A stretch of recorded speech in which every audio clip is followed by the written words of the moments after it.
Chapter 3. Now the serpent was more subtle than any beast of the field which the Lord God had made.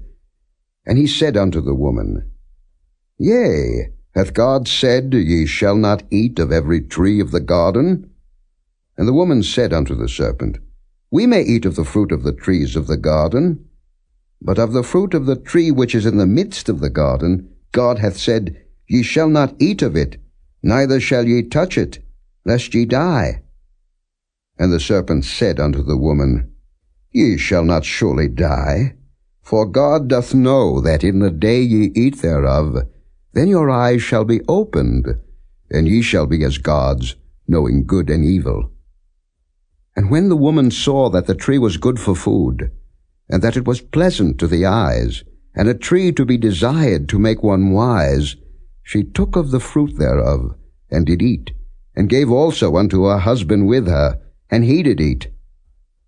And the eyes of them both were opened, and they knew that they were naked. And they sewed fig leaves together, and made themselves aprons. And they heard the voice of the Lord God walking in the garden in the cool of the day. And Adam and his wife hid themselves from the presence of the Lord God amongst the trees of the garden. And the Lord God called unto Adam, and said unto him, Where art thou? And he said, I heard thy voice in the garden, and I was afraid, because I was naked, and I hid myself. And he said, Who told thee that thou wast naked? Hast thou eaten of the tree whereof I commanded thee that thou shouldest not eat? And the man said, The woman whom thou gavest to be with me, she gave me of the tree, and I did eat.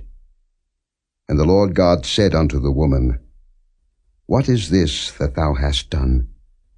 And the woman said, The serpent beguiled me, and I did eat.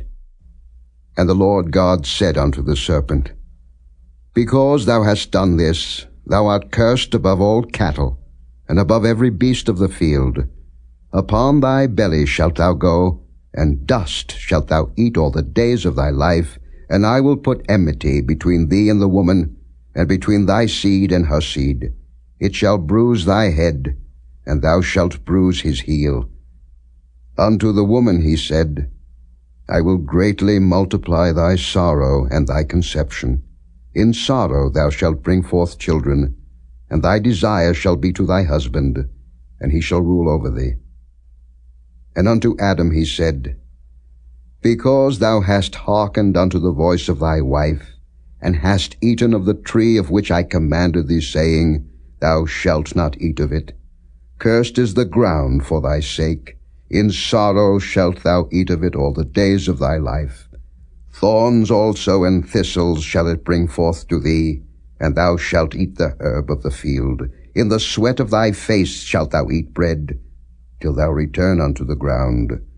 For out of it wast thou taken. For dust thou art, and unto dust shalt thou return. And Adam called his wife's name Eve, because she was the mother of all living.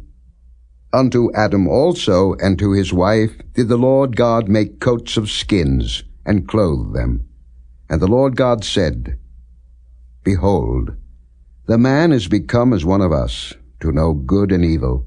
And now, lest he put forth his hand, and take also of the tree of life, and eat, and live forever.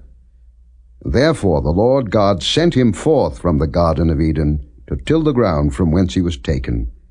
So he drove out the man, and he placed at the east of the Garden of Eden cherubims, and a flaming sword which turned every way, to keep the way of the tree of life.